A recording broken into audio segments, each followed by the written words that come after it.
आणि इथे आई मला स्वीटकॉर्न सोलून देत आहे. मी कढईमध्ये गरम पाणी करायला ठेवलेलं आहे. ह्याच्यात 1 चमचा मीठ टाकायचं.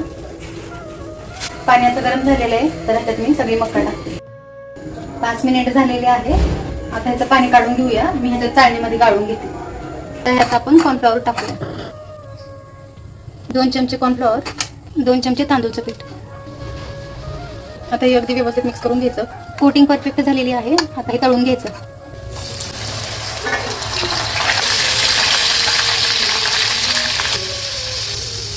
एक चमचा तिखट, अर्धा चमचा काळं मीठ, 1 चमचा चाट मसाला, 1 चमचा जिरे पावडर. आता हे व्यवस्थित मिक्स करून घ्यायचं. आता मी ह्यात ऍड करते बारीक चिरलेला कांदा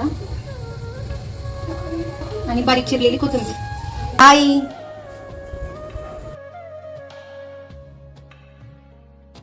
एकच नंबर.